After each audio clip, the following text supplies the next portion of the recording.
Assalamu alaikum wa rahmatullahi wa barakatuh. Welcome to Shaksi TV with Maalim Sabri. Today we're going to simply talk about steps and strategies on how to prepare for the holy month of Ramadan.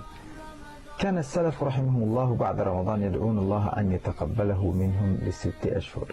The pious predecessors, they used to spend 6 months praying to the Almighty Allah to accept their deeds that they've done within the holy month of Ramadan. These were the people who were so humble and so subjugated to Allah, but still they were not sure whether Allah accepted their deeds or not. ثم في ال6 أشهر الباقية يدعونه أن يبلغهم رمضان القادم. And then the rest, of the 6 months, they used to ask the Almighty Allah to make them reach and witness the holy month of Ramadan. Here we are, my respected brothers and sisters, we are in the middle of Sha'ban. We need to take this preparation now, because if without preparation we might take the holy month of Ramadan for granted. First and foremost, as Muslims, we are supposed to make sure that we start with the personal assessment.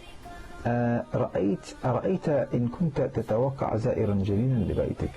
Visualize and imagine that you're expecting a guest, a very important guest, whether it's a diplomatic person, whether it's a president or a dear friend who is very special to you.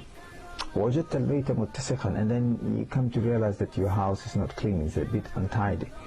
هل تزينه قبل أن تنظفه? Are you going to decorate the house without cleaning the house and making sure that everything is tidy? أم تعمد أولا تنظيفه قبل كل شيء? Or you're going to actually be focused at cleaning the house and make sure that everything is tidy, everything is at the right place. And this is the rhetorical question here. Before we get back into Ramadan, we need to actually we need to tidy ourselves. We need to cleanse our nafs, our inner souls. We need to make sure that all the filthy habits that we have, we actually get rid of all these habits. So what is the first thing we can start with?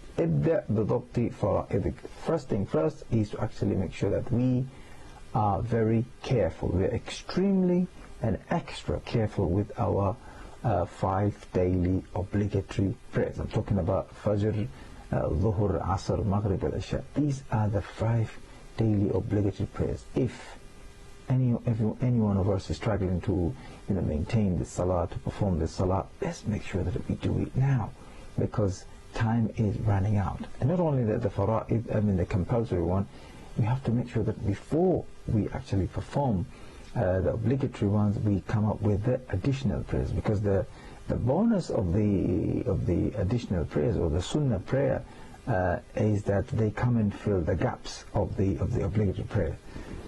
And then the most important thing also is وَكُنْ وَقَّافًا عِنْدَ حُدُودِ اللَّهِ تَعَالَى. And then if Allah set a boundary on anything, we shouldn't actually exceed those boundaries. We shouldn't go beyond the boundaries. If Allah says backbiting is haram, Allah says watching things, indecent literature, indecent images is haram, let's make sure that we start the practices now, because the earlier the better. We can't wait till Ramadan and say, well, I'm going to stop backbiting, I'm going to stop watching things in my phone, whether it's from Instagram, from Facebook, WhatsApp, or anything.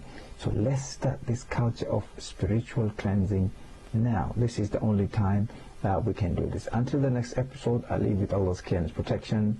Wassalamu alaikum wa rahmatullahi wa barakatuhu wa shukran.